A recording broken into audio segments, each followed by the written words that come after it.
Ooh, sparkles, teapots. It's so gay, it's gay tea time with my friend Leanna Renee Hieber. This is what I've done with my opera training. I know my vocal coaches would be so proud.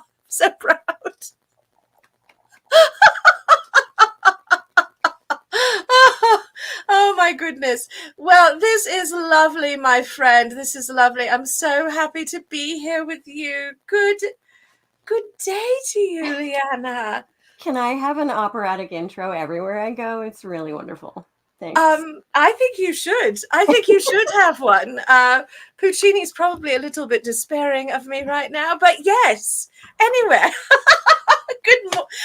good afternoon to you. It's good morning from me, but good Yes, and afternoon to thank you. you.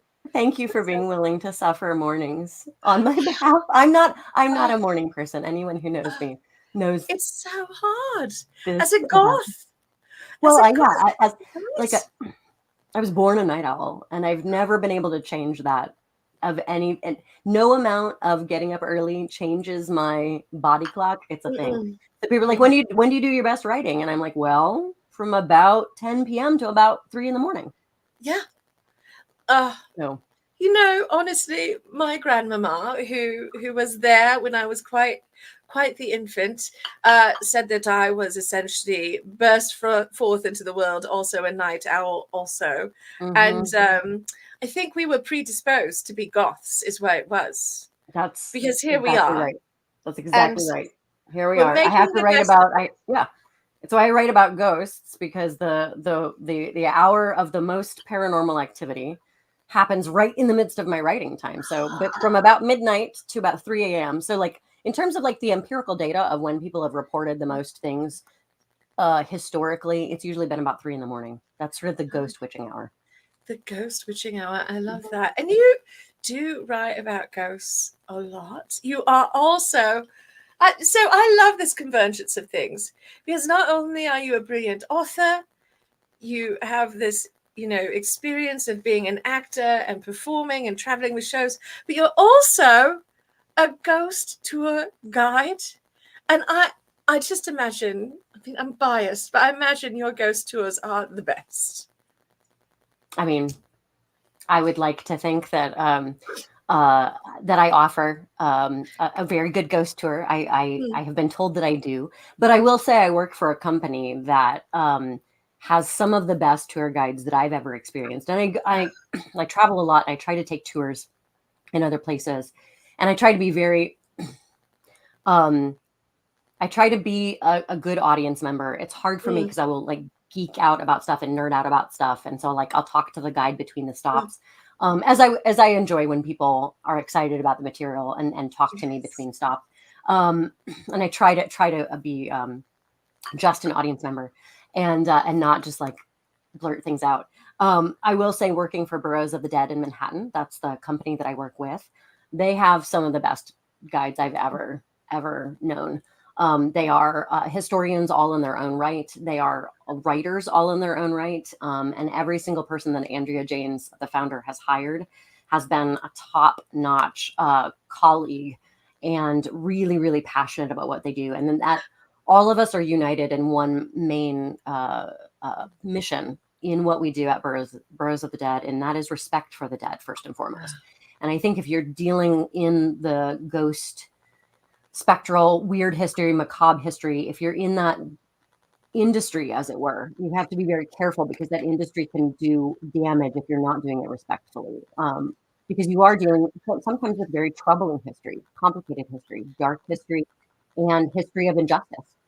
And so you have to present that sensitively, and you have to present that with a certain amount of respect, both for those who have passed and for your audience, and be intelligent with them, and just say, hey, we're going to grapple with some hard stuff, but we are adults, we can deal with it, and not shy away from that, because otherwise you're sort of whitewashing and downplaying the real history. Half the time the history is the scariest part. The paranormal goings on are just only an aspect of that.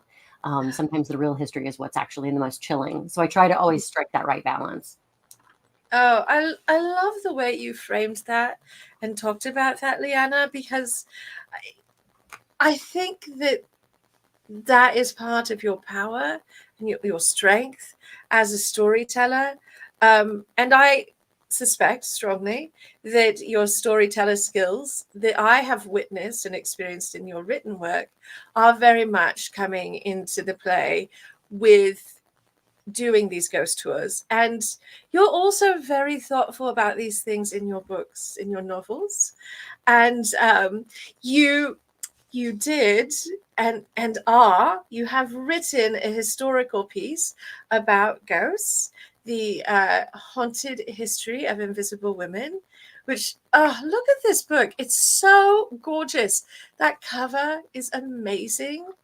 I can The take whole no credit for this. This is all Kensington Books, and thankfully, our editor, Elizabeth May at Kensington, found this historic photograph. Mm, It's a real historical manipulated photograph from the 19th century by an anonymous artist. And it's chronicling almost like a vision of as you can see, sort of a nun figure. So it's sort yes. of like a vision of this clerical figure, like a vision of Mary kind of thing, and she is fading into this wall in this sort of abbey like place. And so it's this really interesting haunted women's image that's been at that literally was goes back to like the dawn of photography. Mm, So the idea that this was like early Photoshop manipulation in the 19th century just really kind of helps with our theme of the construct of narrative, because this is about how are we as storytellers taking these actual women's histories and how mm, are we lifting them up or how are we changing them, and we examine that within the book. So mm, we try to spread that around to some of the stories that were the most that just grabbed Andrea and I mm, both. So mm. this is not an exhaustive this is not an encyclopedia of Right. women's hauntings, but it is a selection of some of our favorite hauntings that are women. And it is the first book of its kind to only deal with women's ghosts and to put them in a context of, hey, how are we talking about women alive and dead? Right. Oh, and it's such a fabulous book, everyone. If you are looking for some spooky history for your spooky season, this is like a wonderful option. It's a sort of approach to things that are scary, and as you say, in some cases, it's the history that's the most chilling. Mhm. That I can read because I'm very squeamish for Goth. I'm like, no, too scary. Is it not Abbott and Costello meets the Wolfman? I'm not sure I can watch it. Fair, Um, fair, but fair. this is beautiful and beautifully handled. And you have a new book that you're working on right now. And let me see, I've got the title here for everyone. It's America's Most Gothic Haunted History Stranger Than Fiction, and it's releasing next fall from the same publisher. So I'm assuming it's going to be just as gorgeous. We hope so. Yeah, we we have seen the cover.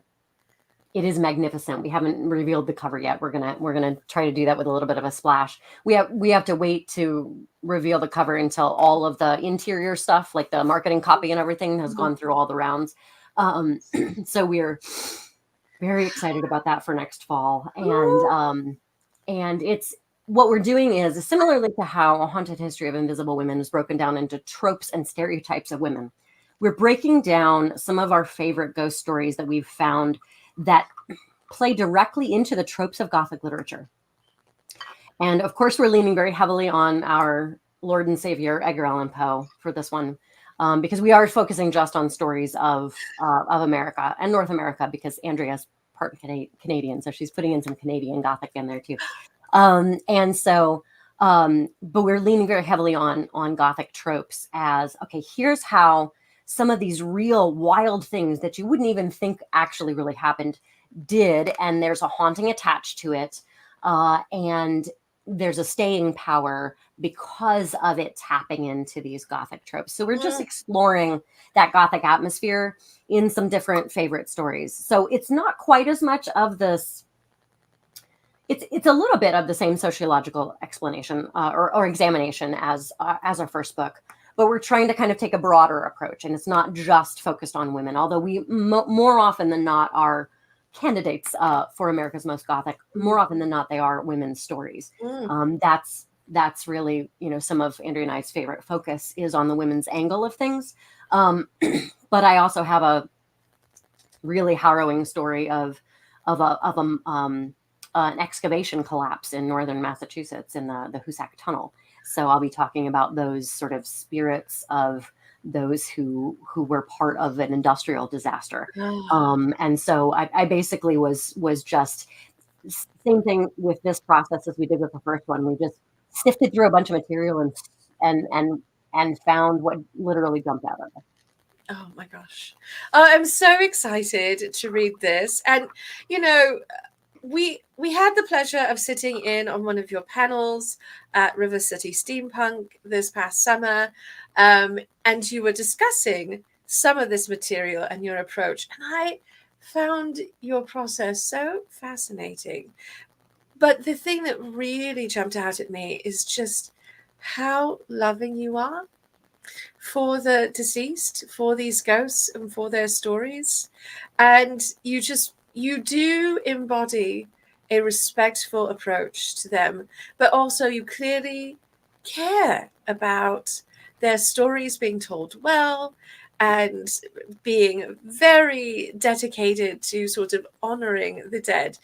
I think there's this sort of trope, and maybe it is because there are people who are not so respectful doing ghost tours and writing about Gothic stories and who are just kind of snake oil salesmen. But you are not that thing. You are deeply respectful. You really care about this material. And it clearly resonates with you on a very personal level. It does. It does. I am a believer in the paranormal. I don't go into a building expecting that it's going to be haunted. I don't go into a building looking or seeking out. I wait for something to happen and I don't expect it to happen. And I don't go in with preconceived notions about what that haunting may or may not look like. I'm a believer. I don't need to seek the proof of that. And I mean, for those who are interested in the paranormal investigation aspect of that, by all means, I've participated in some of those and I only seek out places that were not a historic site of trauma, because I think that some of that can become a little bit disaster tourism in a way that's not helpful. But yes. And I'm not necessarily interested in engaging with that level of actual misery that's in some of those spaces. But if it is a historic house that is trying to deal with respectfully with its own history, and it hosts a paranormal investigation as a way to keep its doors open, if those tickets are going to the historic preservation angle, then I'm more readily to sort of go in on a paranormal investigation idea. Because then it's like, okay, great. If something happens, fantastic. But we're here to support the very expensive historic restoration of some of these properties that need income, like haunted tourism. Let's be real, it's a very big industry. Right. And so I think that like always having a sense that always trying to strike that balance between that respect and then also realizing that historic houses have bills to pay too. And so, yeah, we are, as ghost tour guides, we are participants in this industry. But as long as we are leading with respect and love, then it's a way that we can set a tone that we want our audience and our readers to bring to the next place that they go, to ask the questions about who are we, whose narrative are we focusing on here, and how can we uplift the narratives of the marginalized and of the downtrodden and of those whose voices were silenced in historic time periods. Now, we're not interested in whitewashing brutality or in rehabilitating the reputations of bad people or bad women, as we have some real pieces of work in our book. Yes. And we don't pretend or act like Mary Surratt, who was absolutely a co-conspirator in Abraham Lincoln's assassination. We don't tread lightly around that. We go right at the fact that she was absolutely guilty. She knew exactly what she was doing, and acting like she didn't know what she was doing is actually an insult to her intelligence, as cruel as it turned out to be. Yeah. So in those cases, like, it is important not to respect for the dead doesn't mean that we approving of everything that they did if they were a bad person in life. Yeah. Oh, well, and you have definitely hit a you found a Lincoln fan. Hello, T. Welly. Agreed. Agreed. No. And if we're talking about historic adaptations, by the way, I just, as a storyteller, I think one of the most effective adaptations of Lincoln as a president in terms of modern filmmaking. If you have not seen the movie Lincoln, with Tony Kushner as the screenwriter, Tony Kushner is one of the greatest modern American playwrights. He did Angels in America, which was, Pulitzer Prize-winning play about AIDS in New York, and it's much more about it's much more than just that, but it is about. Right. It was the first play to really deal with, on a national front, some issues of LGBTQ representation, and Tony Kushner is just one of the best playwrights that's out there, and so he did the screenplay for that movie Lincoln, and Daniel Day-Lewis played Lincoln, and it's just one of the best casts of characters. And so I actually really I've like studied that as a screenplay, because I just think that the way in which the elegance of it and the way in which it's dealing with an adapted history is so wonderful. So anyway, sorry, little Lincoln thing. Oh no, it's a beautiful film. Honestly, it's just incredible. And one of the things we talked about this, you and I, before we got started, but for those of you joining us, and also we have a few new friends joining us. Hello, welcome. So happy to see you. But this is a conversation. More than just an interview, it's an opportunity for us to follow the thread where it takes us. So if we want to talk about Lincoln, we can, is what I'm getting to. But and also movies and all the things, right? I mean, I also am a huge fan. So, like, not just the stuff that's historically more accurate, like Lincoln, but see, as a historical fantasist, so like, yes, this is nonfiction here, here, but behind me with Strange and Beautiful, that's historical fiction. So I love historical fiction too. So I'm also going to say that Abraham Lincoln Vampire Slayer is also a great movie. I freaking love that movie. Anyway, it's so fun. It's such a fun movie. It can contain multitudes. It's all of these things can be true. Honestly, if you are in the steampunk things and you like historical fiction, I highly recommend the Abraham Lincoln Vampire Slayer movie. I'd watched the movie before the book, because they're somewhat different, but I love them both on their own both merits. Equally delightful. They commit fully to the bit, and they do not disappoint. Yes, and listen, you're an author and an actor. And committing fully to the bit is so key. I think in both areas, right? You know this. You commit. You and the Grand Arbiter always commit to the bit. It's really, honestly, it's one of the great laws of being a performer is you have to commit to the bit. Because if you're not there, if you're not fully in it, how can you expect the audience to be with you? Yeah, right. No, absolutely. So I remember this time early on when the Grand Arbiter and I were first performing, and we were at one of our first or second gigs after doing our first Wild West Con, and we were on the stage, and wonderful audience, very generous, so warm and welcoming. We were having a fantastic time. And there was a photographer taking photos. And I had this moment where I was like, oh, I have to make myself pretty for the photos. I need to get into that. Like, I'm pretty. I'm a princess. I'm pretty. I'm very, contained. And then I was like, that's rubbish. That does not work as a performer. You cannot be afraid to look ridiculous and to be like over exaggerated and a little bit unattractive on the stage, because you have to be comfortable to commit to the bit. And if you are held back by concerns about whether or not you're attractive enough, you've lost the moment. And then you're out of character, because then you're posing for a different thing and you're not in the moment. And that's one of the things, as an actor, you have to be in the moment. And you have,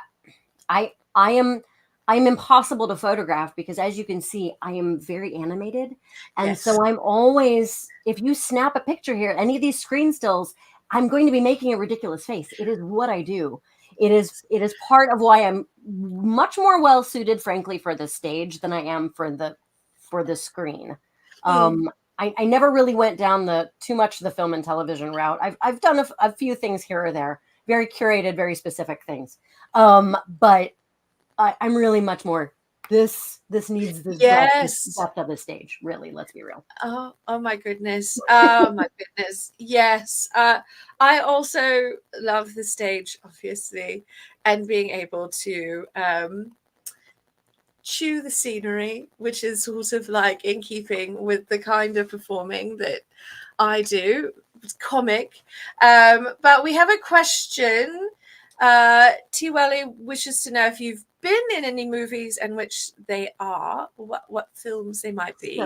So a couple of films where you can see me. I've done a ton of background work. So the background work stuff, I know where to find me in the background, but there's a few things in which I've actually been featured.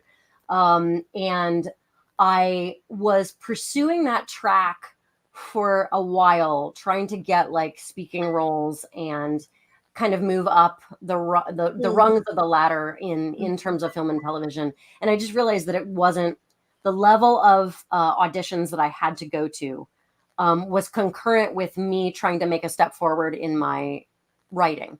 And I realized I couldn't really be auditioning for all the speaking roles and doing that next leveling up in terms of my acting career and still maintain my publishing career. So I opted just to stay doing background work as like side stuff for things I cared about.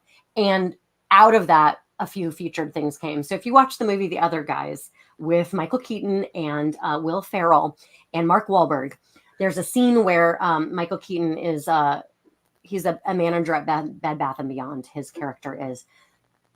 And he goes off on a tangent about crime because he's also a cop. And the Bed Bath & Beyond job is like his side hustle. And so he goes off on this tangent while he's trying to give a meeting. And we, the employees, are like looking on in abject horror as he goes into some completely other hilarious, sort of diatribe. And so the movie pans back to me like 6 times. So you see me right very, very clearly in that particular film. And I'm also in a Joaquin Phoenix and Marion Cotillard film called The Immigrant. And it's a really interesting, very devastating look at like 1920s era in between 1910 to 1920. So it's like early 20th century Polish immigration and people getting caught up in some unscrupulous people in that particular era. And Cotillard is just brilliant and breathtaking in it. There's a scene where she's watching a magic trick at Ellis Island, and we actually filmed in Ellis Island. It was an overnight shoot. And we were in the great hall, the grand performance hall, because what they would do, they had to quarantine people coming in. And so they would have entertainment there to kind of like help keep people interested and keep people occupied. And so they would bring in like famous singers. They would bring in theatrical acts. And so Jeremy Renner in this film is doing a magic act and does a fake shooting in the magic act. But then those of us not quite understanding the English of this as Polish immigrants are wondering that did someone actually get killed on stage. So it's just this shocking kind of scene. And so I'm actually right next to Marion Cotillard for like many frames of that film. And in terms of what television I've been in, I did every background season of Boardwalk Empire, and there's a couple of featured moments where you see me front and center. I was supposed to have a line, but it got cut.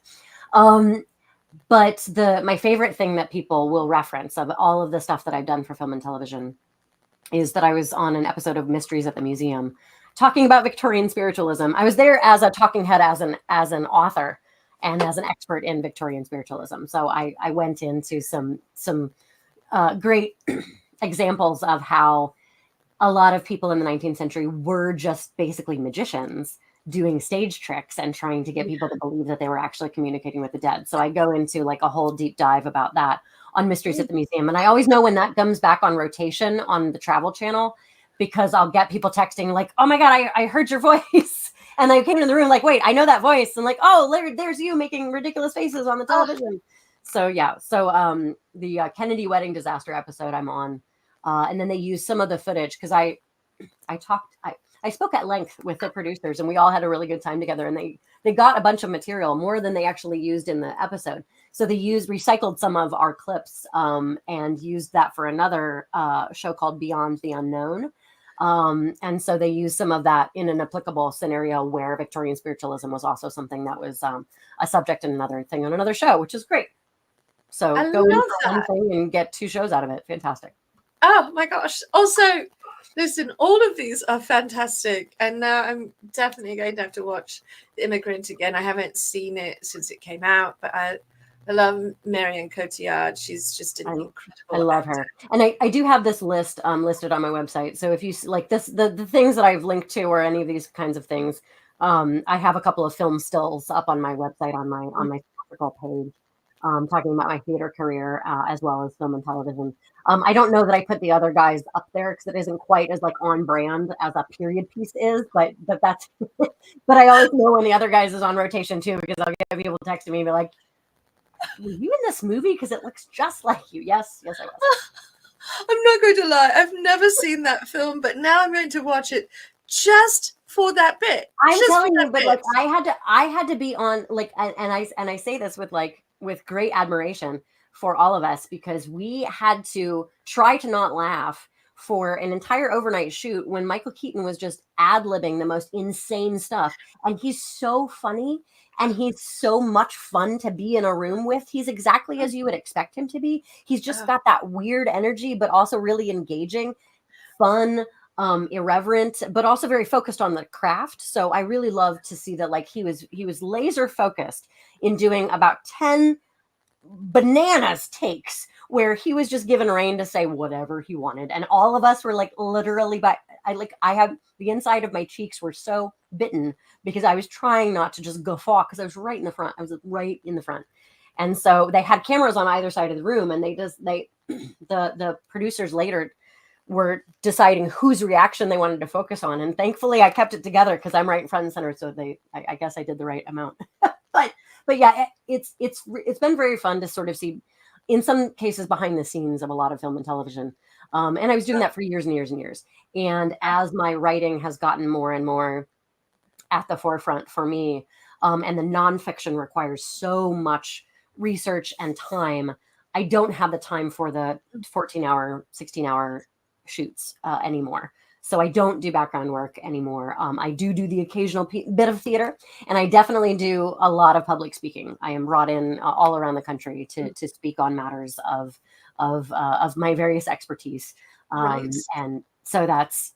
But I will always love working the craft, whether it is whether it's on stage, whether it's on film, or whether it's narrating an audiobook, which I also do. Which you also do. And as Bill says, any one of your careers is fascinating. You have at least 3 or 4. Hi, So Bill. good. You're Hello, so my great. darling. So good. Bill's the best. But I love Michael Keaton, and I don't think I realized he was in that film. No, you But need to watch this. If you love now, Michael Keaton, you have to watch the other guys, because it's just this great, completely random so role, good. and he's So good. wonderful. So, but here's the thing, Bill is right. You do create and make and do so much. And I think the modern sort of wisdom, and I say modern, but even when I was younger and getting into the performing arts and arts in general, teachers, marketing people, educators, everyone would tell you, oh, you have to focus, only do one thing, only focus on one thing. And I know when I was in opera school, I was like, but why would life is very short? Why would I only focus on one thing? My opera coaches were always very distressed that I wanted to speak the languages that I was singing in. Mm-hmm. And you have bucked that system. You have said, no, I am not going to focus on one thing, which I love so much. I think the trick is, and I think what a lot of, because I was taught the same thing in school too, And I think they just weren't, I think at the time, I understand where the teachers were coming from because they wanted us to really master the discipline that we were training for. I mean, I went to theater school. I got a Bachelor of Right. Fine Arts in theater performance with a minor in the Victorian era because I knew I wanted to write about this time period. And I knew I wanted a real educational deep dive into that. And so I knew that that was going to be the focus. And I was going to be really focused on when I was doing theater, and the projects that I want to work on, they tend to be period pieces. That's the stuff I like the most. So, so I was targeted in that in my education, but there was that that sort of directive to focus in on something. And I do understand when I was auditioning all the time, I didn't have as much time for my writing, and so I did have to pull back from theater to be able to be writing kind of full time with sort of theater as the side thing that I do sometimes, when the right role comes along or when the right project comes along. I'm very discerning about what that is because first and foremost, I kind of I had to have a moment in my life where I was like, which of these two things do I want to put sort of at the forefront? And then I mean, so everything does have to sort of have a hierarchy of the things that you're okay. Here's my number one thing, and here's these other things that I do that I love that can supplement the one thing. And I think for me, because everything's on brand, the theatrical way in which I write, the storytelling angle, with a nonfiction, we're presenting this as tour guides. We're leading an audience through a story.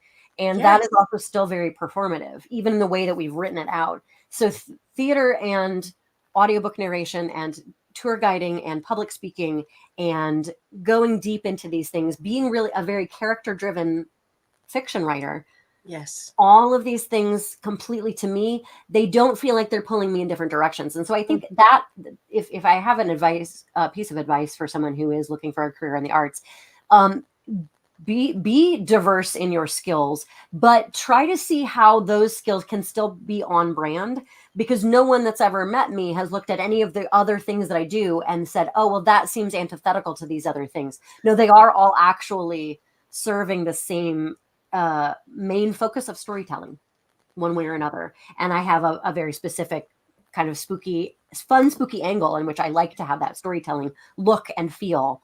And you know, as we've talked about, like the outfits that we wear are that's very much a part of us. So things, Yes. you know, when we're out and about and at events and we're in regalia and whatnot, it's also very authentic to who we are too, because otherwise it's going to look like it's that we're just putting on something that's just a costume. And if you don't inhabit it, then it doesn't read as real. And so these are the things, having this environment, all of the stuff the way in which I, I appear out in public, like, yeah, I'm a goth.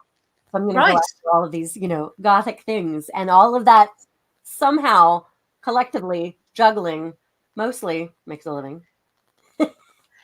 Well, at least it keeps you out of trouble, mostly. That's exactly Probably. actually what I say. Because when people are like, oh, wow, they see my table at a convention and they see that I have all these books and then I have the jewelry that I make.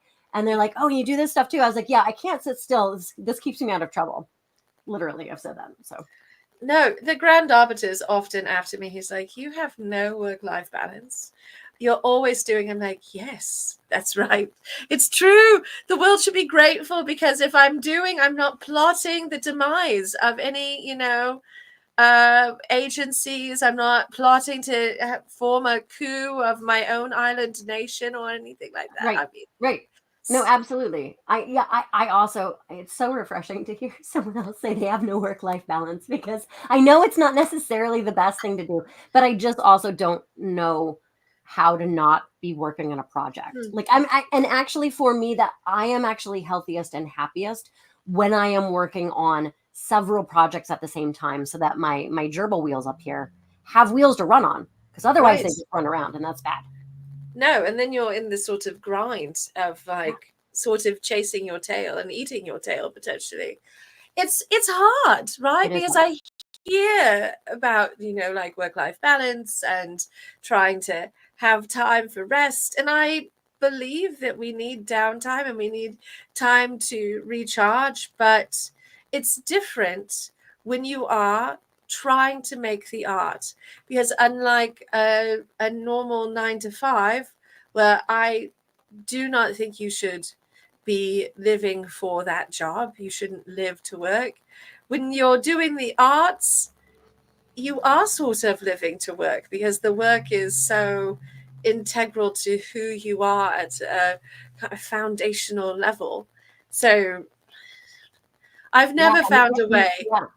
And the freelance hustle is real too. Like that's the Mm. thing. It's like, I've been making my own schedule for such a long time, but it also means that I have to be subject to the whims of Yes. the freelance economy as it is, and that's difficult. It's very, very difficult. And I am traditionally published, and so I am at the mercy of when those royalty statements come. If they come on time, I don't know exactly how much they're going to be. So I do have to have all of the different side hustles, but I really have curated. I make sure that every single thing that I do is still telling that same story at the first and foremost, is that I am a storyteller, and so I have to at this point care about the project to want to take it on, Mm. and I love having the freedom to have a bunch of different things that I do. I really, really do love that freedom. I don't think I could go back to being anything other than self-employed at this point. Mm. But it does mean that the hustle is on me to make sure that I'm continuing to secure contracts, because just because you're contracted for one book does not mean that you will stay contracted. That's been one of the difficult things. Publishing has been in a free fall for pretty much as soon as I've started, getting into the career. My first book came out in 2009, Strange and Beautiful. The first edition came out in 2009, just right after 2008, as the economy is starting to go into craziness, Right. and then so many changes that I don't know that we've fully really ever in the arts fully recovered from, even X amount of years later. No. I think we're still dealing with some of those same foundational shifts, and just kind of trying to, I don't know, keep our balance as best. Going back to the balance angle, Right. being able to be a little bit flexible too. Or just to find any sort of like functional pathway forward, because you have the crash in 2008. We've had a lot happen since then as well, and then we had this whole disruption to the arts, especially the performing arts, but the publishing industry really had a crisis during the Hmm. pandemic as well. And so Yeah, the last 4 years have been another massive disruption to all of truly, those industries. It's truly. really, really difficult. Also, yes, that is correct, Rainbow. Like, this is a great Yeah, observation. absolutely.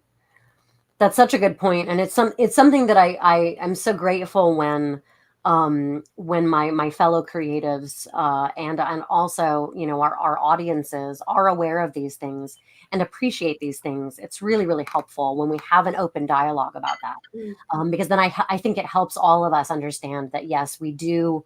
There is a lot more that goes into it than what you see on the page. I mean, if I were to actually add up like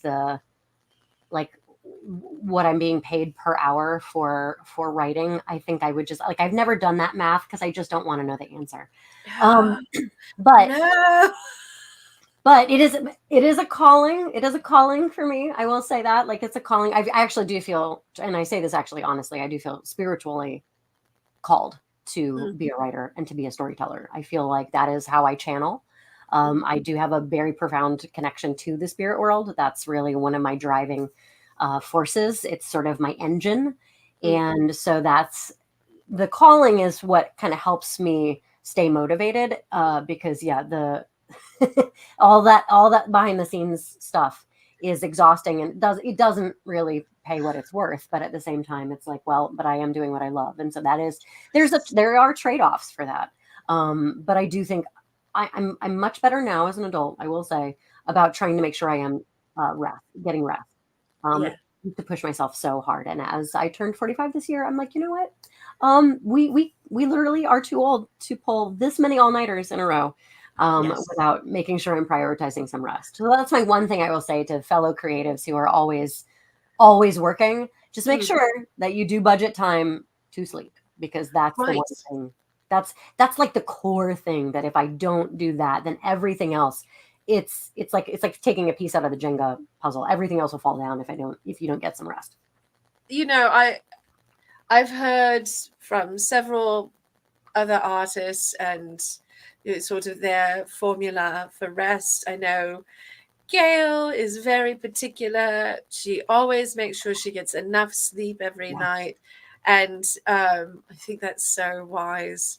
But one of the things I remember hearing from another, independent artist who's hustling in the early days of my performing career was, don't be afraid to say no to things that are not related to what you need to get done.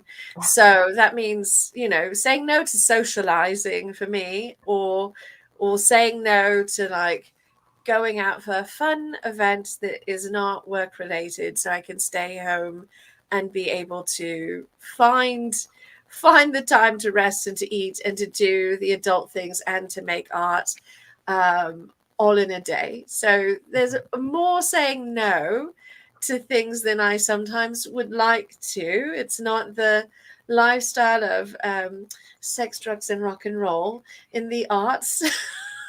Not really. No, I don't have time for that either. Like, because then the time that would take is actually the time I budgeted to rest. Right. Exactly. Yeah. It's sometimes it's like a lot less glamorous behind the scenes than one would think, right? Seriously. I mean, if you could see the very tiny recording closet in which I record audiobooks, like it's literally a closet that I have converted with, eggshell padding, and I have a lot of my actual, black lace wardrobe that I've put in the back as actual like soundproofing, is some of my costuming in the back. Like it's hilarious, and I'm literally in this tiny little spot. I'm like, yes, the glamorous work of the recording artist. Yeah. Oh my goodness. When there's no air conditioning coming back there, or it's wintertime and it's freezing, but at the same time, it's a space that I control, which is what you need whenever you're dealing with anything that's sound related. You need to be able to control your space. So yes. Oh, I was just going to ask you how you deal with that, with the warming temperatures, and you can't have the AC in there in the same way. And do you just do you record with like a bucket of ice at your feet? How do you do it? I have ice water. Yeah, I have ice water. I have I will put a wet shirt on. Like it's one of those things where like I will take breaks and put water on my face. I have ice water near me. I will be just like in a tank top that I have literally soaked with ice water, in order to get some of the things done on schedule. And then in the wintertime, I can't always have the heat on because the heat will make noise. And so in those cases, I'll have a heating pad on my chair and I'll just be bundled up. But then I have to make sure that the bundles don't rustle, because also that's actually the hardest thing for me to do when I'm narrating an audiobook. The hardest thing for me to do is to sit still, because you see how flaily my hands want to be. And if I'm trying to sort of act a character, I have my hands up and frozen, because I can't leave them down. They have to be up. They have to be active, but I have to freeze them. That's the hardest thing for me, is to not have clothing rustle. Oh, I did not even think about that, to be honest. Not in a million years did I think about that, which is, as much as I love audiobook narration, I have not delved into that, and I'm deeply fascinated. But this is a thing where I'm like, oh no, I don't know that I could do that, because same, I'm very animated, right? Yes, you and I both.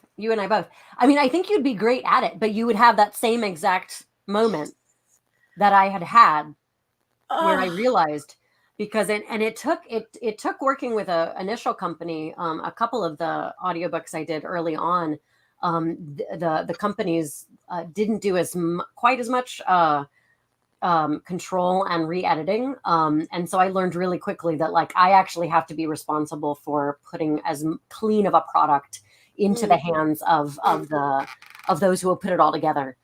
Because while I'm responsible for all the narration, them actually putting it together into the chapters and how it's all uploaded, that is beyond my pay grade.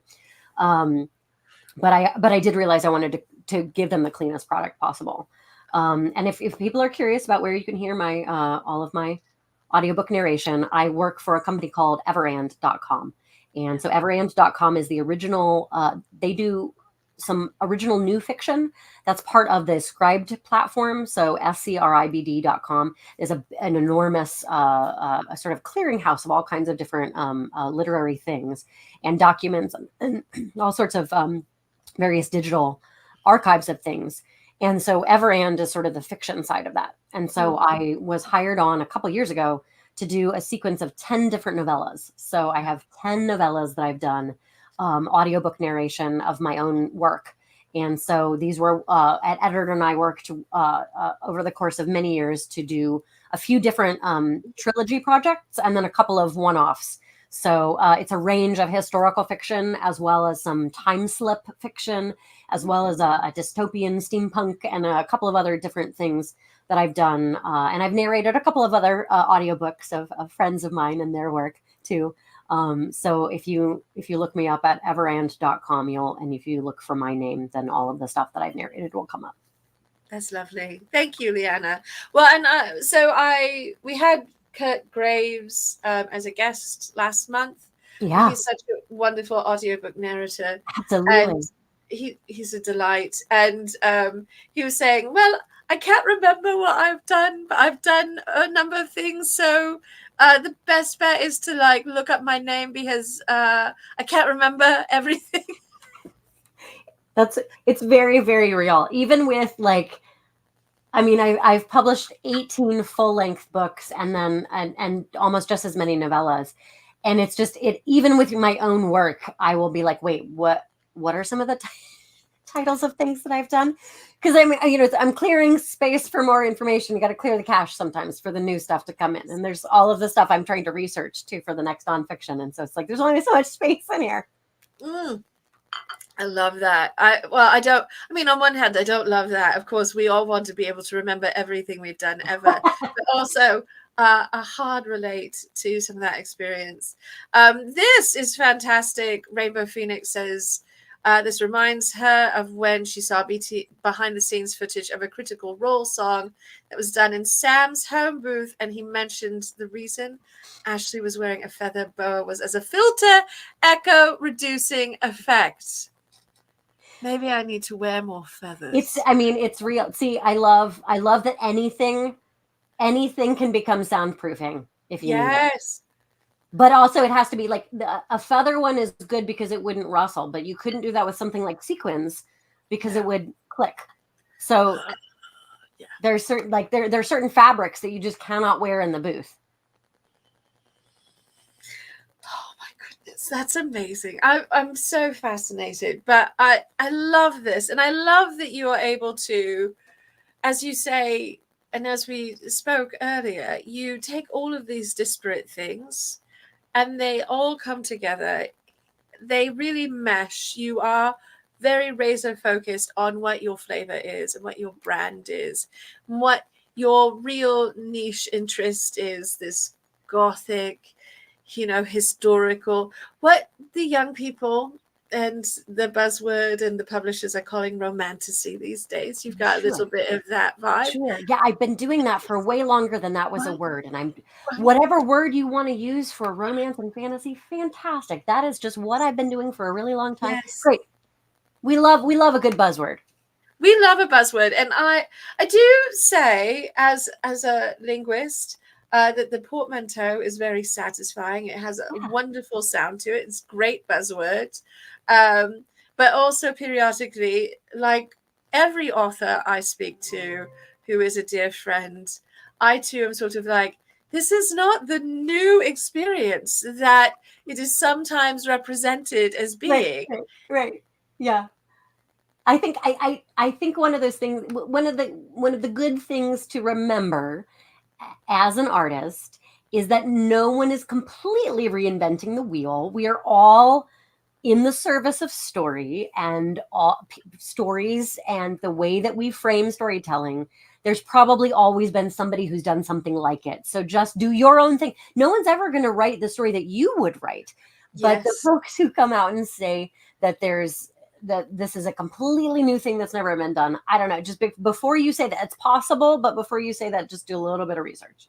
We had to make sure when we were trying to say that, Haunted History of Invisible Women, we were trying to make sure that we weren't glossing over something that had already been done. There is a book called Invisible Women. Our book is called A Haunted History of Invisible Women. There's a book called Invisible Women about living women whose labors are invisible. Now, we know as women, there's a lot of invisible labor in being a woman. We know this, but like, that's a great book. So please, I actually hope that the success of our book has also lifted up that as a title that comes across people's radar, because it's an excellent book that's dealing with a lot of the living concerns that we're bringing into the stories of the afterlife. So, but we had to make sure that we're not like neglecting to mention another societal examination of women's ghost stories, and no one had quite taken the tack that we'd taken, at least that we had seen. There's certainly been academic treatises on the way folklore and ghost lore is created. There's definitely been a lot of discussion on ghost lore as folklore and how that happens, and sometimes the line between fiction and reality gets very, very blurred. And that's been well documented in all kinds of different types of nonfiction.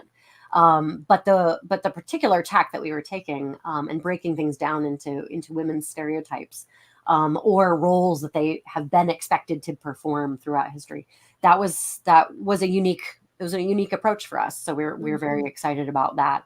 And we won't be reinventing the wheel quite as much with America's Most Gothic, but we're tapping right into, okay, let's talk about how these frameworks affect the storytelling. And it's been fun to dive into that, obviously using my favorite tropes.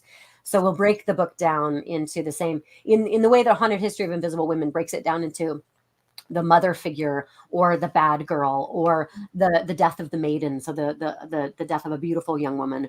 And we have spinsters and widows, and we have the mad women, and we have the witches, all in quotes, of different, stereotypical things and aspersions that have been cast at women. With America's Most Gothic, we're dealing with the tropes of the house, the crossroads, the heroine, and the types of things that are the big tropes of Gothic literature. And we're going to engage with those and have some fun with them. Oof. Oh, that sounds so tasty. It sounds so good. Cannot wait. I cannot wait. I'll have to wait until next year, but I'm very excited. Yes. And to come back a little bit, because you're talking about tropes, I want to flirt a little bit more with romantasy, and also, yes, my friends, Mercedes Lackey, many authors, Marion Zimmer, MZB, kind of complicated, problematic figure, but definitely was doing that thing. Yeah, Tamara Pierce, Anne McCaffrey. Yes, all of them. Yeah.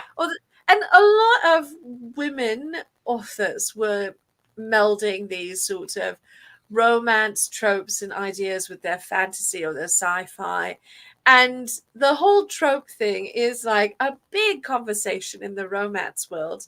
But tropes are in all of your fiction. All not yours, but every person's fiction has tropes in it. Tropes is in everything. Yeah. Even literary fiction has its own tropes. And it likes, literary fiction likes to pretend it doesn't have tropes. I'm like, yeah, you still do too. No, they definitely do.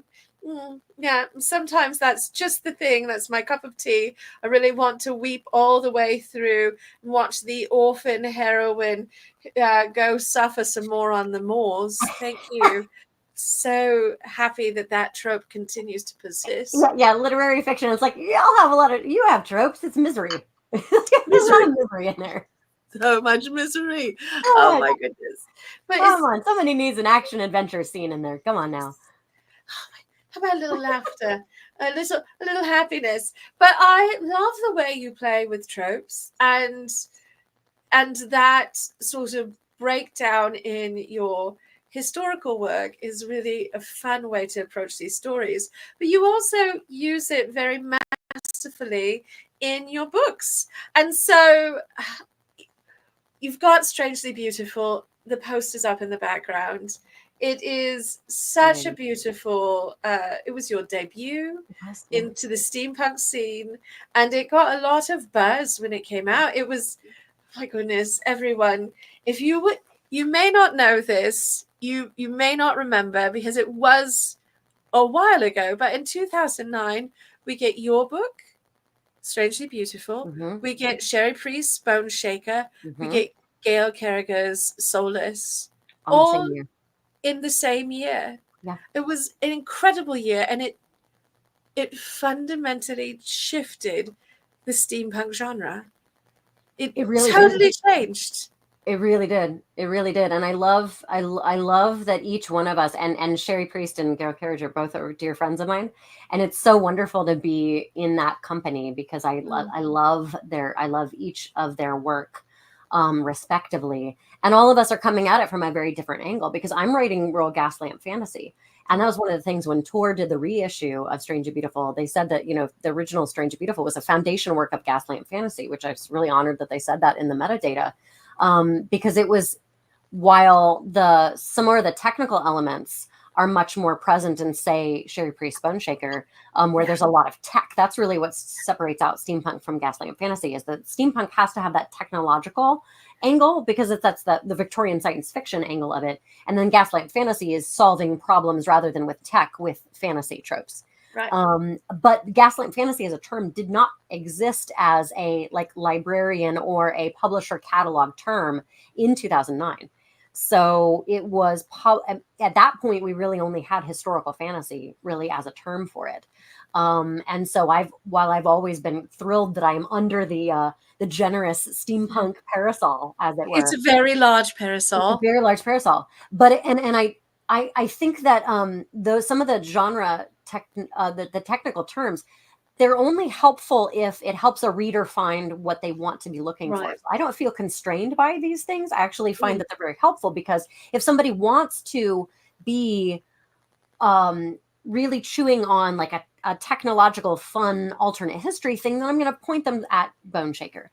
If you want the absolute zinging, brutally hilarious repartee of say sort of an Oscar Wildean kind of thing, then I'm going to point you at Soulless and Gail's work.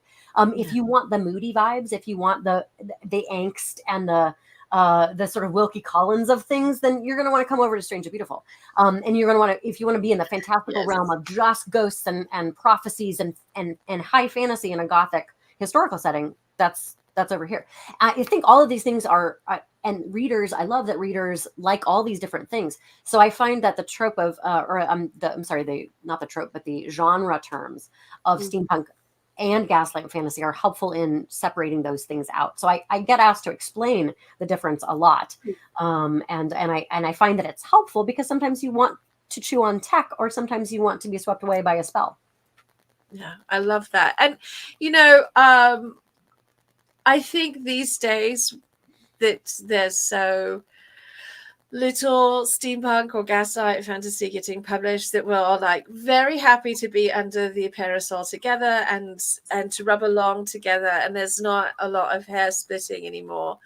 But back in the day there was a lot of hair splitting and a lot of weird internet discourse about it, and I rather love where we are at now, where we're like, oh no, we like these flavor of stories, and whatever particular flavor that you prefer, it's all good. It's everyone's welcome. Absolutely. So yeah, I really find that I'm so grateful that the semantics of it have calmed down.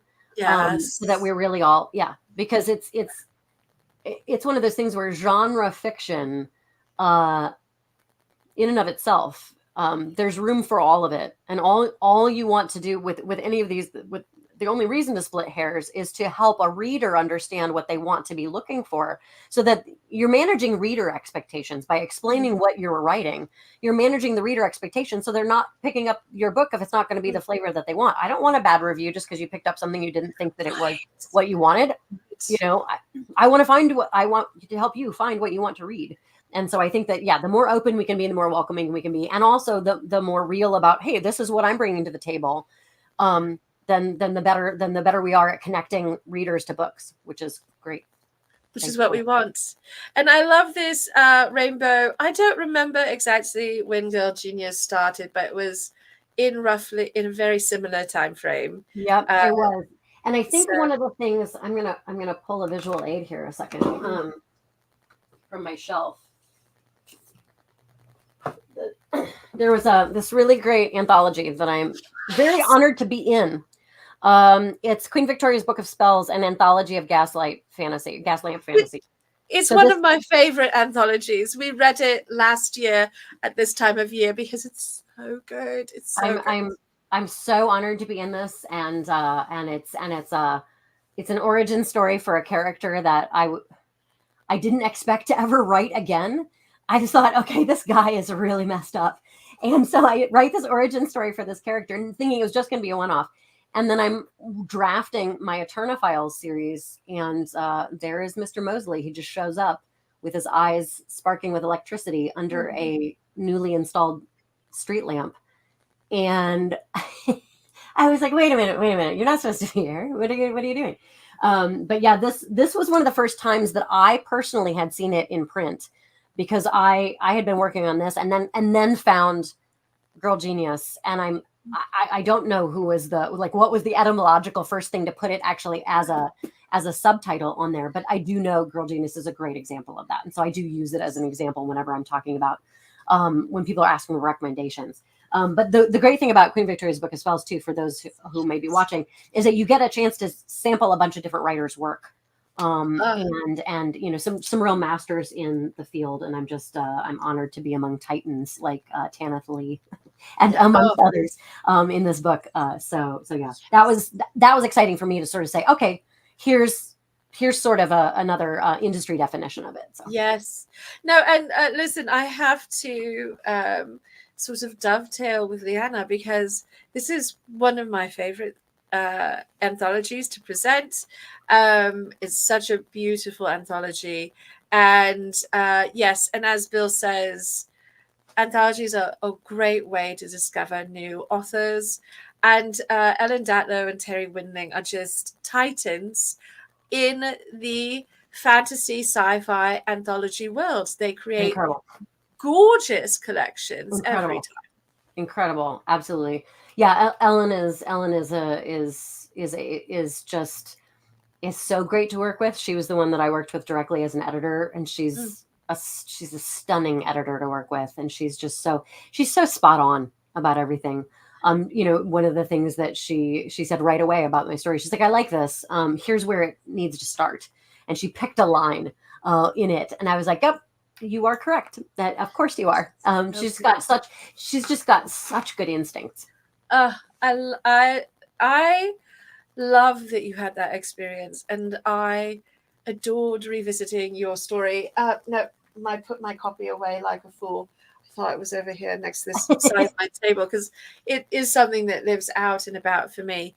But you know, coming back to it, having met you and talked to you, because when I first read the anthology, I didn't know any of the authors in that collection. And it was wonderful to revisit that story with the additional insight of who you are as an author, and with your extended catalogue of work.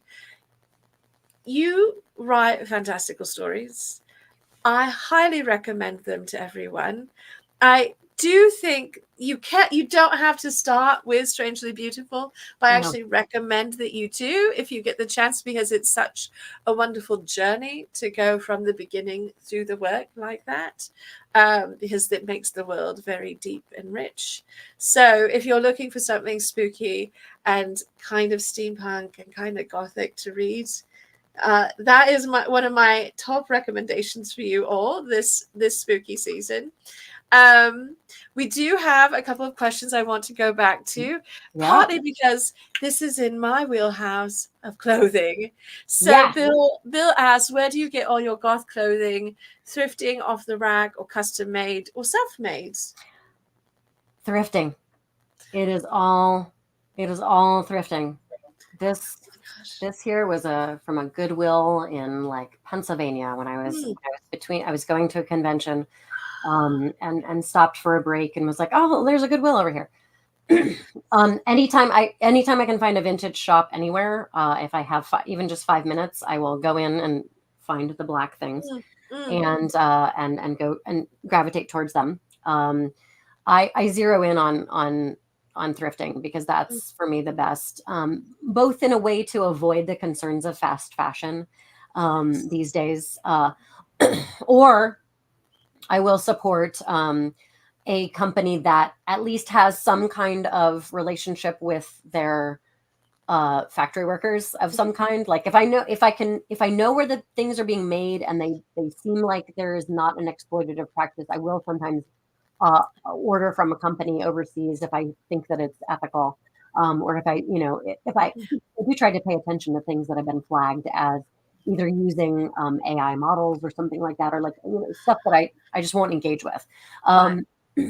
So every now and then I'll get stuff online if it's of a specific thing that I particularly need, but thrifting is my way. And then I will do some hand sewing adapting. I don't have a lot of time to go, like I don't actually have any seamstress skills like you, madame. I bow to your superior sewing craftsmanship, and but I can hand stitch some things if some things need mending, or if some things need small alteration or adaptation.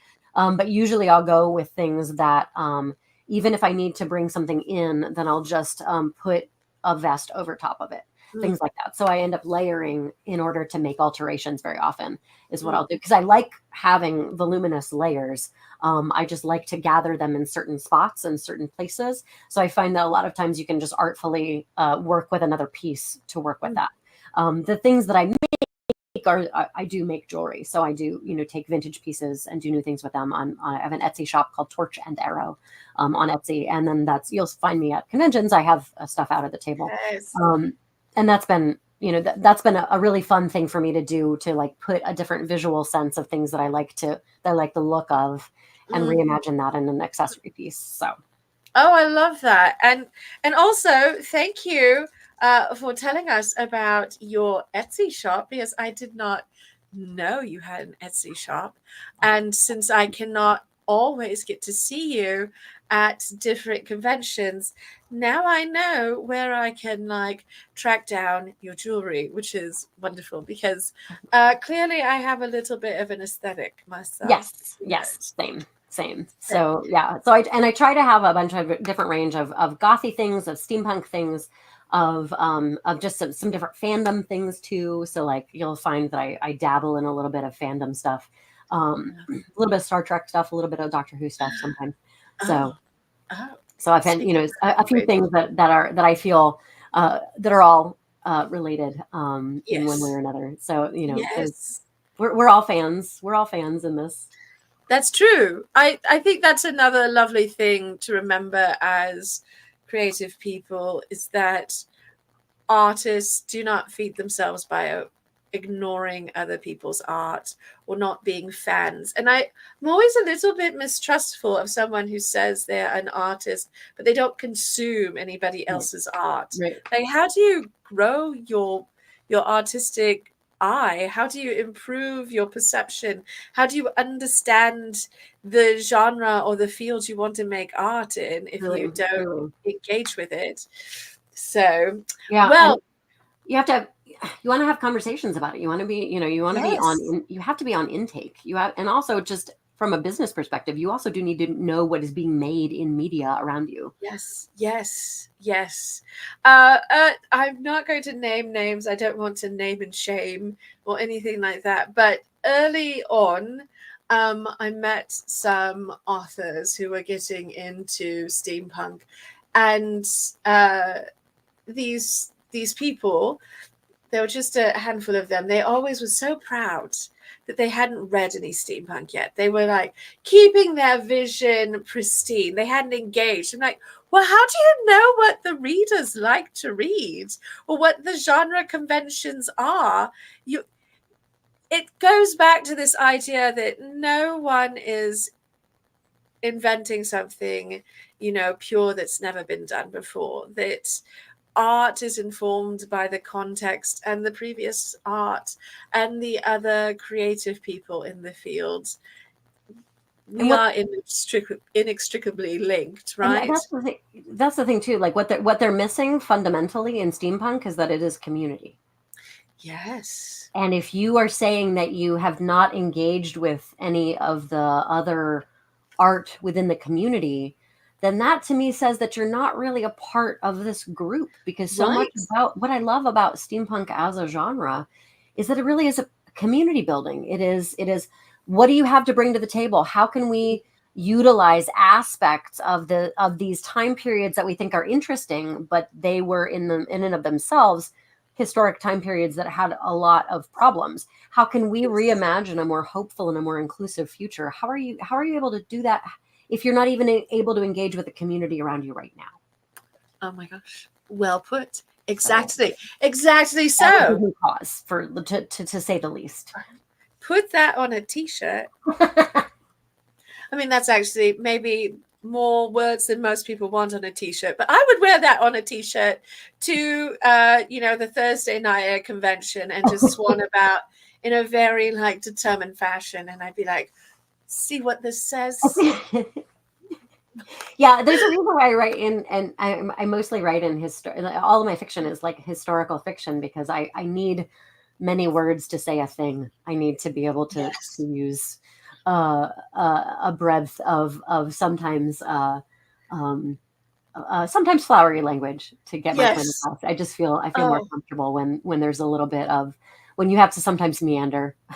yes. Hopefully the Notice fiction doesn't is meander, but I really love being rich with language. I really love yes. being able to use the big words and to, and to kind of like luxuriate in the language.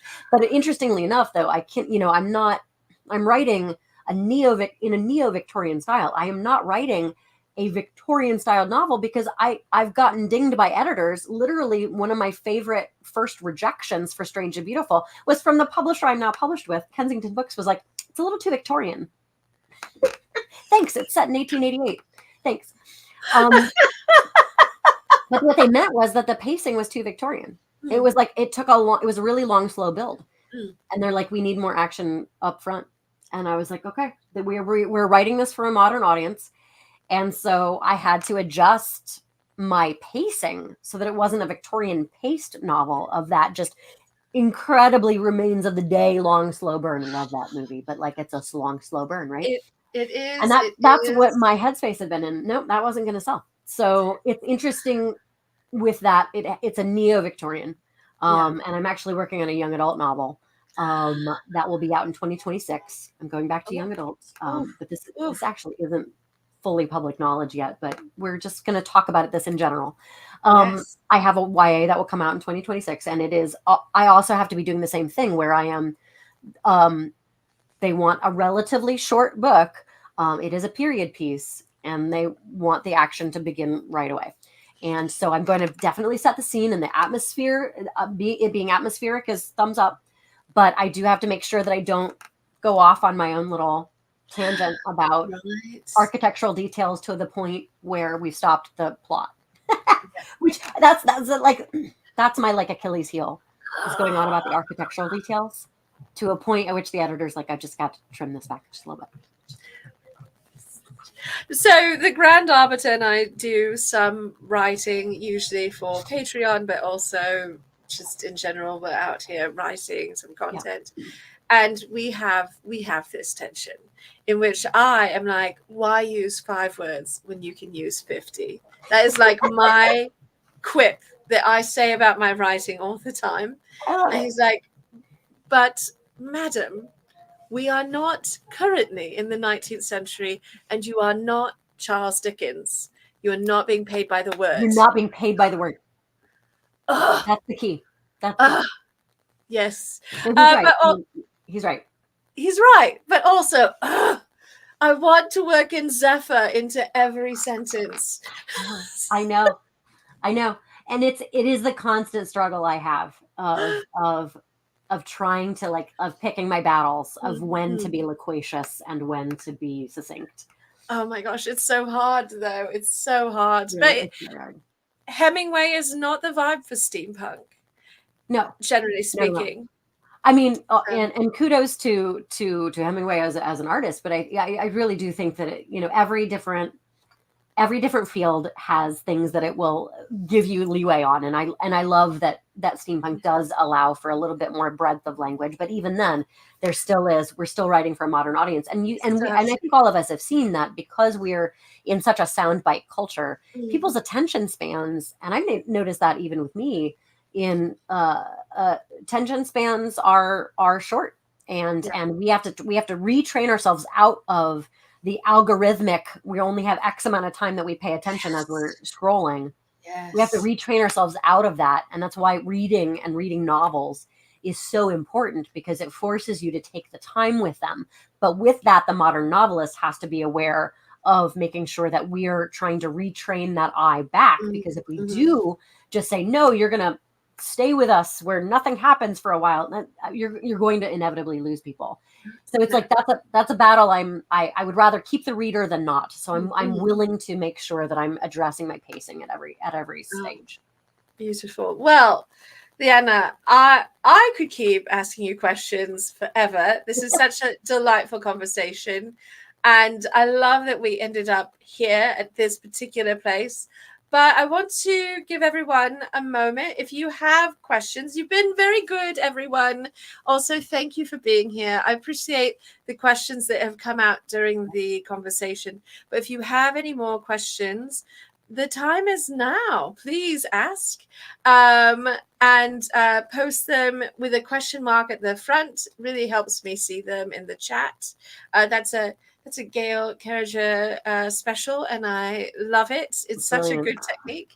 I'm happy to steal her technique. She's so very clever, that one. Yeah, I love her very much. She's a delight.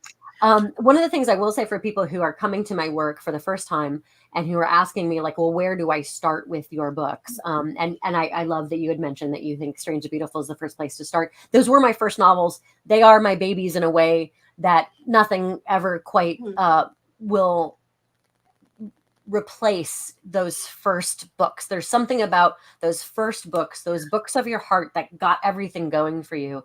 And there's a certain magic in that as much as I love, in some ways my craft has changed, and in some ways I've honed in other aspects as I've gone on. There's a certain je ne sais quoi about that first, the spark of those first books. But all I will say is I have 4 different series. They do feature crossover characters. This is all in the Hieberverse, as it were. But the only thing I would say is start with book 1 of any particular series. You could start with any of my series, but just start with book 1 of the series. And then if you go back to the other series, you'll notice, oh, here's some backstory for that other thing. And some are more directly paired than others. And so if you want to go to my website, leannarenehieber.com, on my very first landing page of my website, it says, where do I start with Leanna's books?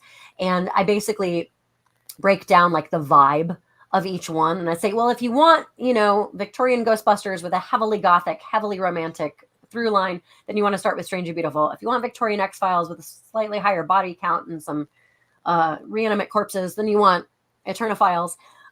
If you want a YA, an intimate haunted painting YA, then you want Darker Still and the Magic West Fowl books. If you want a paranormal procedural with a psychic girl gang, then you want the Spectral City books. So I sort of say, here's a few smatterings of things. And then obviously, particularly for spooky season, I will definitely recommend A Haunted History of Invisible Absolutely. Absolutely. It's such a beautiful book. Oh. It's so gorgeous. So Bill asks, which do you enjoy writing more, novels or short stories? And I would add to that the third option, histories, because now you've written historical, you are writing novels, and you do have short stories. You've done it all. Well, so this is very, very difficult. I find that short stories are actually harder for me. Excuse me. Harder for me than novels. Short stories are harder for me than novels. So I have short stories out. Obviously, in the Queen Victoria's Book of Spells, I'm in a bunch of anthologies with short stories, but my ideas for them have to kind of hit me at the right time, and I have to be able to condense them down when my mind really does chew on the longer arc more easily. But I will say, with the advent of nonfiction, the 3,000 word how do I present this historical story in a chapter of the nonfiction has retrained me into shorter work. And sometimes the shorter work is what I am asked to do, and in some cases it's like I like the idea. And so if the idea is a novel, then I like that idea in long form. And my ideas will tend to tell me what they are. Okay, here's this one vision of this one moment, this one snapshot in time and place, and that's inevitably going to be a short story. Okay, with a nonfiction, I need to succinctly talk about, here's a fascinating real story, and here's why it's applicable in this particular context. So every single thing, every single idea has its own kind of life cycle, and sometimes they're long form and sometimes they're short form. And so sorry to give you a non-answer, Bill, but I like them both for different reasons. And I have found myself that I've been doing more short things because that's been more what I've been asked to do, and in some ways more contracted to do. I'm very excited to go back to a long form because I've been doing novellas with the Everand.com stuff. With those Everand novellas, I've been doing, a sequence of novella length work, about 30,000 words in those pieces. So sort of that mid-range length. And I've enjoyed that, but I haven't actually gone back to a full-length fiction. The one that'll be out in 2026 will be my first full-length fiction out since 2020, when the Spectral City, the final book in the Spectral City trilogy came out in 2020. A Summoning of Souls. That was my last full-length book that was out. The rest of full-length fiction. Right. Everything else has been nonfiction and short pieces or novellas. So I love all of them, and I love that I get the opportunity to do all of them. And I think if you're a writer and you want to be a working writer, then being able to do what the situation calls for and be able to adapt and say, okay, well, this particular publishing house is not taking full length, but they are taking novellas. Being able to sort of adjust to whatever the market needs or wants, or whatever your agent asks you to do or thinks might be a good idea to try, then I think that flexibility in all mediums is increasingly valuable. Oh, but that's a great answer. I think that, as you say, like, I get into this sometimes with folks too. I'm like, well, I'm going to give you an answer that's going to be kind of unsatisfying because it's a bit of, I'm not going to directly answer, but it's truthful. And so I think that at the heart of it, this is a really great answer. Yeah, Bill agrees. Bill agrees with me. Thank you. Well, it is one of those answers when someone asks, do you like this or this? And you say yes. Yes. Because ideas, like I mean, and Bill's a fellow writer. He gets this. It's the idea, and not every idea is a full length book, and not every idea is a short story. And I think learning how to discern between what has the depth to be a full length novel, and you will find that out in writing it. If you have a great concept and you can't get beyond the high concept moment of it, well, then that's a short story, because short stories by their nature kind of have to be a little high concept. So there's room for all of it. And I think that's one of the great things about being a writer, is that there's so many different mediums in which to be a writer, and so many different lengths, depending on what the idea calls for. And I really do think trying to hone your craft to be good at, or at least working the craft in all of them is an increasingly helpful thing, because we're all being stretched pretty thin in the arts. And so it's like a matter of being able to, okay, well, while I'm waiting to hear back on this novel, then I'll go and submit some short stories in the meantime. And sometimes it gives you a sense of something to do in an industry where you don't really feel like you always have a lot of control, because you don't necessarily. And you don't. Yeah. The arts, where you have control over what you envision, but not what happens to it all the time. Right. Yeah. So before we wrap up and say adieu, though I do not wish to, obviously, I could spend the day just chit-chatting with you. I know. And hopefully we will. Hopefully we will at some point. I'm sure our convention paths will cross, and we'll have to make sure we take a moment for tea. Absolutely. But I did not warn you in advance, and my apologies. I like to wrap things up with my modified Proust questionnaire, because I am a nerd about literature Love at it. the end of the day. And you, I know you know who he is. And Yes. also, you dropped Wilkie Collins earlier in the Okay. conversation. I have no fear that you have not heard of Marcel Proust. So, all right. Cross my feed.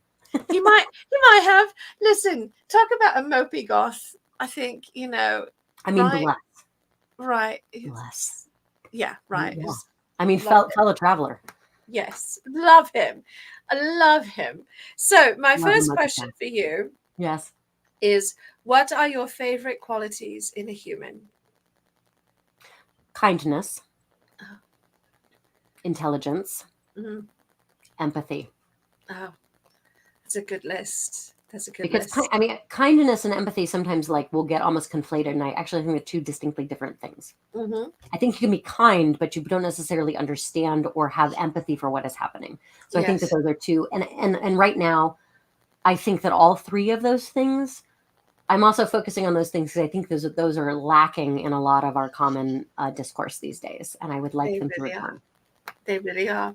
And we have to sometimes lead by example, and sometimes we have to lead forcefully, pushing people down the road of kindness. We're going here. We're We're going to be going to, kind. yes. Okay, yeah, kindness, though, that's the thing. Kindness does not mean being trampled on. No, So no, that it does doesn't, not. yeah. It does not. Right. All right. What do you appreciate the most in your friends? Accountability, whimsy, and physical material support, like showing up to things that are important to me. So showing up for the things that matter, whether that's emotionally or whether that's coming to a book launch or coming to a show that I'm in or things like that. I really, really like it when there is that sense of support of you're doing a thing. I am applauding you at your thing, because I try to do that for my friends too. Yeah, I think that's really important in all of our loves, actually. Yeah. What is the virtue you strive for the most in yourself? Balance, Mm. because I think that's I'll very much get in my own little world sometimes, and I won't necessarily have perspective on things that are happening. And so, if I can have a balanced view of things, I get very emotional about a lot of things that are happening in the world.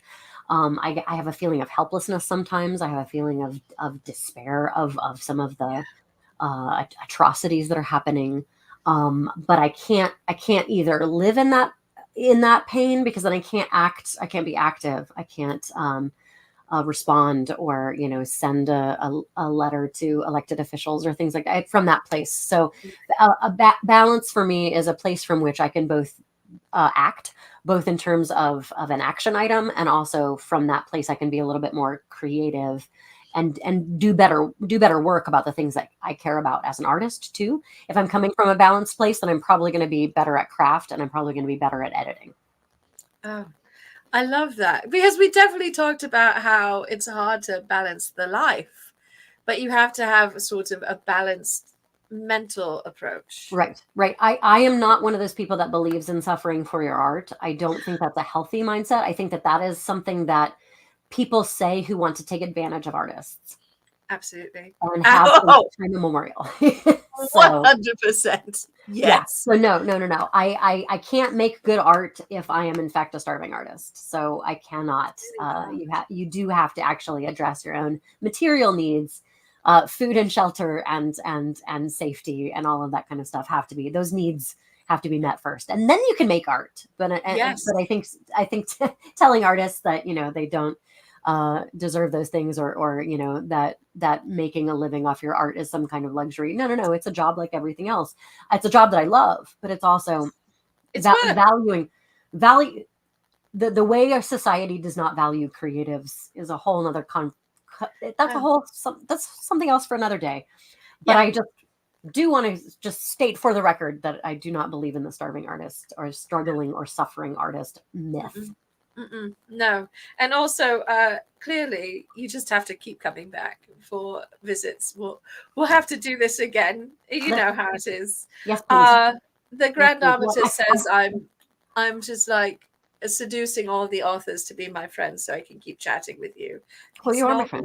So that's I love talking to you, and I will have other things that continue to come out in the world. So we can talk about the latest releases, or we can also talk about the latest goings on, whatnot. Yeah. So yeah, I love that. What other deep philosophical questions do you have for me?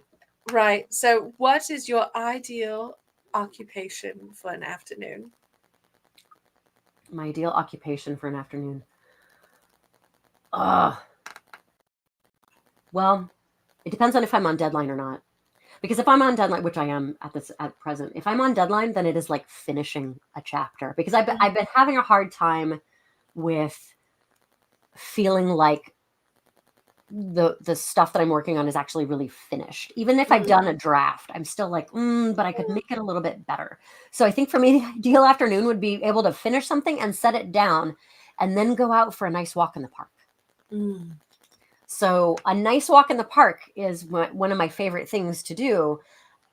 And sometimes there's been nagging like, yeah, but you have all these other things, these other loose ends. So like tying up a loose end and going for a walk in the park. And you have wonderful parks around you. I do. I'm a little jealous. I love your parks. What is your idea of happiness? Oh, these are the deep questions. Yeah. I would say that there's a certain amount of fulfilling that sense of purpose. I talked about calling earlier. I feel very, very driven by the spirit world to write what I write and to honor the spirit world in what I write, because whether it's fiction or nonfiction, ghosts and the spirit world is present in everything that I do. And so that's really tied into what I feel a sense of contentment about, and certain that sense of like life's purpose is really manifest in those things. So working on some of those things and feeling like that's in progress. I don't necessarily have to have finished something to be happy that I'm working on it. And then while I am doing that, surrounded by, they don't necessarily even have to be in the same room with me, but close friends, family, loved ones, that a sense of that, of the fact that we as human beings are not meant to be in complete isolation. We're meant to be in community. So I think that for me helps me understand why the calling is there and why it matters, because that calling isn't in a vacuum either. So just making sure that there's loving, supportive people out there that I enjoy being with, and we can talk any number of philosophical things. I do love a good philosophical discussion, so this is right up my alley. Oh, good, excellent. And also, his original questionnaire is like 40 questions long. He's French. We're not doing 40 questions. We do 9. We do 9. So, what is your idea of misery? Misery. My idea of misery. I once worked as a Starbucks barista in Times Square. That is misery. Oh, no. Yeah, it's a very palpable, specific experience. And I also worked in I worked as a paralegal in a law firm where like one of the lawyers like would throw temper tantrums like on the daily. That was also misery too, when like the like a man in an Armani suit like was having a meltdown. And I just felt like I was in a better mental place than this person making 20 times what I was making as a temp. But yes, I think for me misery is like very specific situations in which I am trapped. and ill-treated by people who do not respect you as a person. It was very, Yeah. it's very, Oof. it's very Oof. trying. Those very trying. So like, yeah, I mean, I tip your service workers because my time on those, it felt like the front lines. And yeah, you know, I just I have such empathy for everyone who is doing extreme physical manual labor of any kind. And the service industry is so ill-treated. So yeah, be nice to the people who are doing the Yes. day-to-day things around you. Just be nice Absolutely. to them. That's all. All of that. 100%. Yeah. Because it does feel like a privilege to not be doing that work anymore. It is. It feels like a privilege to be writing books. It is, and it is a privilege to be writing books. So yeah, Right. yeah, Yeah. that misery was hard earned, and yeah, the second degree burns on my hand to it that I still have to show for it. So Yeah, I've slung some drinks in my time, so I feel yeah. you. What is your motto if you were to have one? One of the things that I've been writing in when I'm signing copies of Haunted History of Invisible Women, I've been writing Happy Haunting. And so I think happy haunting is something that I say often. But I really think the beyond that, a certain motto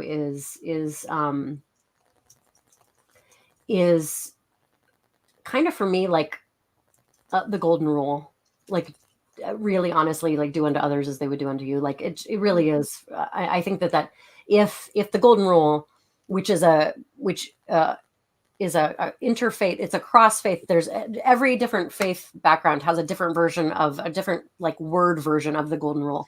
It's a cross cultural thing. And if everyone could kind of like live into that a little bit more, I think we'd be in a better place. So a motto for me is, like I was saying, with kindness, so like wanting to lead by example. That would be the thing that I would want to put out in the world.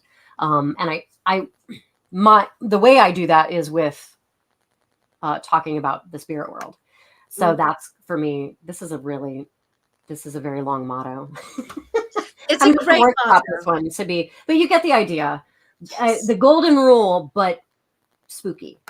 But spooky. The gently spooky, happy spooky. Yeah, I love Friends of Ghosts.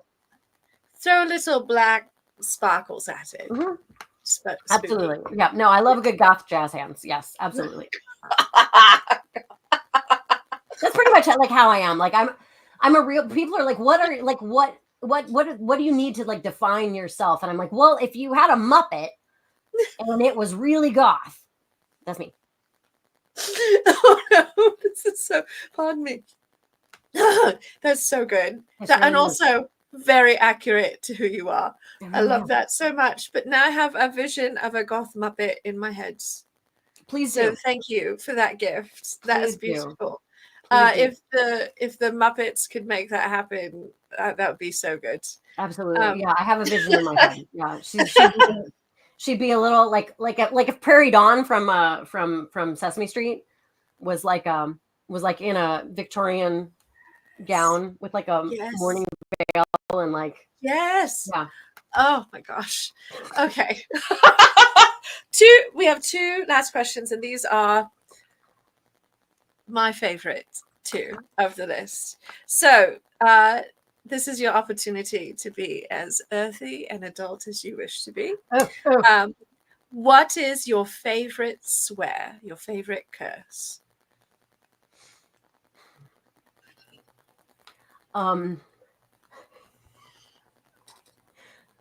The thing that runs through my head the most are Scottish insults that were hurled at Donald Trump. And so I think that fair wearing shit gibbon is probably my favorite thing I've ever heard in my life. And it replays in my head constantly. So I've got to say, "Ferret werin shikimen."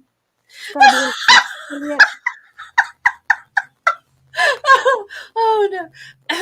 So I mean, it's just saying, it made me laugh so hard.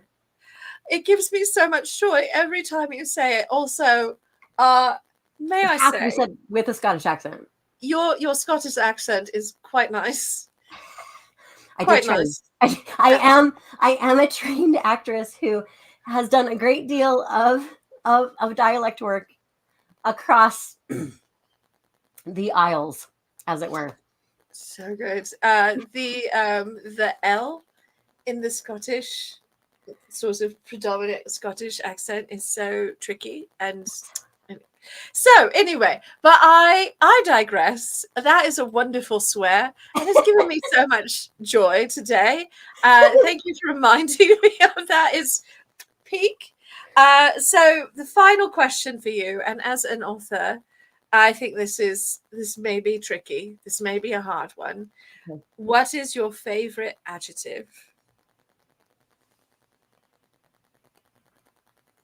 This actually is pretty easy because it literally is my most used word that I have to do a search for to minimize how many times I use it, but it is the word luminous. Oh, that's a great word. Well, and it actually made it into a book title of mine. So the original edition of the second volume in the Strangely Beautiful series, I'm pulling out another visual aid here. So this was the darkly luminous fight for Persephone Parker.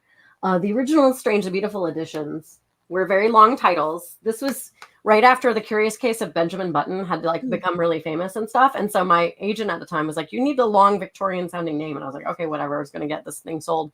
So The Strangely Beautiful Tale of Miss Percy Parker, that was the first book, and this was the first edition.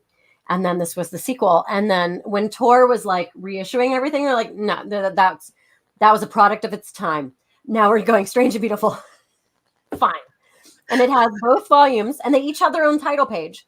So the interior still keeps this as interior titular pages on the inside. But yeah, no. So I love this so much that it made it into a book title. So, but these very, very long titles actually was not my idea. It was the idea of my agent, and then the publisher ran with it. So sometimes you are just going along with whatever the people who are in charge of the contract say is going to work. And great. And at the time, it really did. At the time, this gave you a sense of exactly what you were into. This is a very appropriate title and cover for what you're getting into. And so when they redid it, they kept all of that good vibes, and then they just kept it a little snappier. We're going into the more edited, the more edited. Just a little succinct of our future. The sound bite. Here we go. Right, pithy. The covers are all beautiful, honestly. The original, the first releases, absolutely stunning. I will always remember running into you at Phoenix Comic Con, now Fan Fusion. Right. And we were both dressed to the nines and outdoors in that terrible heat. And I didn't know who you were, and you did not know who I was, and we were both waiting for chums outside this restaurant, and we ended up sitting on a little bench and just chatting about your books and what you had coming out. And in that moment, I knew I had to present at least one of your books at book club. This was back in the day. And I longed to get a chance to interview you, and it's lovely to come full circle to this point where we meet not as often as I would like, but we do get to meet at conventions and see each other's work, but also now we can just have these wonderful virtual moments. It's so lovely. I know it helps so much to be able to bridge the gap of distance in that regard. I absolutely remember that too, because weren't we walking towards that restaurant too? Like there was this whole stretch where we were in the heat and moving in the heat together for a while too. It was terrible. It was so. If you were dressed to the nines too, and you were too. when Oh we my were both gosh. like, this is commitment. Talk about commitment to the bit. Yeah. Boy, it was well over 100 degrees and not a grand experience to be wearing like full Victorian kit, but also if you've never been to Phoenix in the summer months, the cement holds all of that heat and it just radiates it back up at you. So you're cooking through your feet and also the sun is beating down on you and it just feels like you've committed a crime against humanity and you're being punished. It's so terrible. Really true. But what it does allow is the people who are like any of us who are in the full regalia, like we know our people because we are committed. And so it's immediately like you're on my team. I think that might have been the year that I ended up in a walk-in freezer with John Strangeway just so we could not die. That tracks. That tracks. Such a good time. So down memory lane, but for all of you, please check out the wonderful Leanna Renee Hieber. I have your website address at the bottom.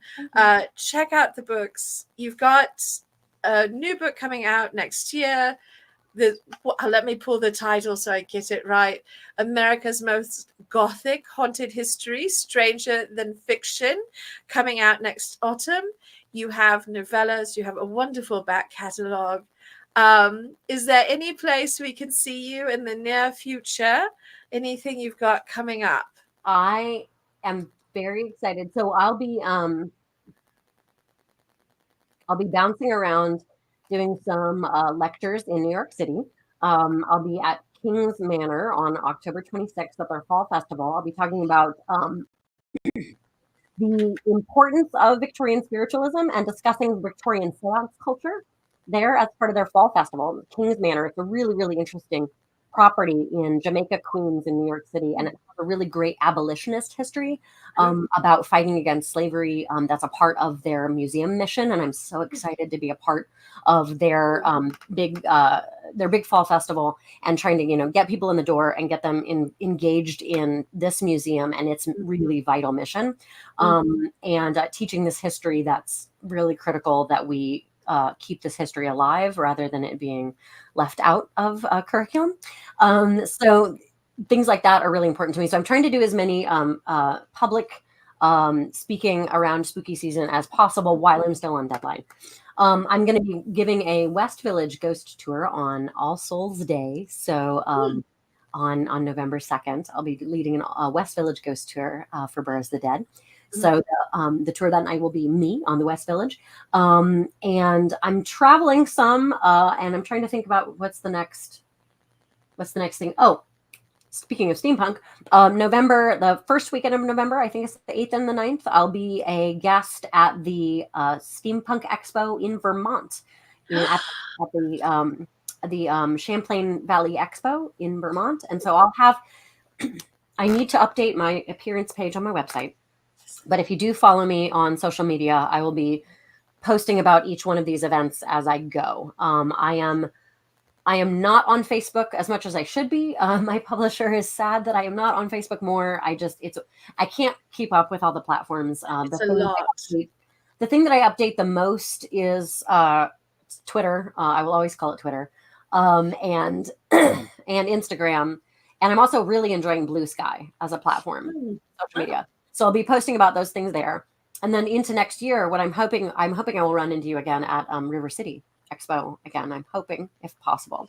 And I'm hoping that Phoenix Wild West Con might actually work out for us next year too. So that's possible. So crossing fingers crossed. Yeah, we're still trying to figure out what our 2025 events are. But I know we'll be doing a bunch of different conventions as they come up, as it works with things. So yeah, I'll be keeping track of all of these things as best I can. I really should update my appearance page. So it's a lot. It's a lot. You're on deadline. You have a lot to do. But everyone, please follow Leanna on social media and keep track, and also read the books, because the best thing I think you can ever do for any artist is to enjoy their art. And then the real gift is to go out there and leave a review. And the review can be very simple. No one is grading your reviews. Your English professor is not going to come in and ask you about dangling participles. No one even knows what a gerund is anymore. You are safe. No, You are thank safe. you. Thank you Right? for saying that. The review, So, the reviews really are, they're really, really helpful. They help with the algorithm. And right now everything is, there's so much signal to noise ratio yeah, that's hard to overcome. it So is. these days for an author, the best thing you can do is word of mouth, and sharing about things. That's so, it's so helpful. It's critical.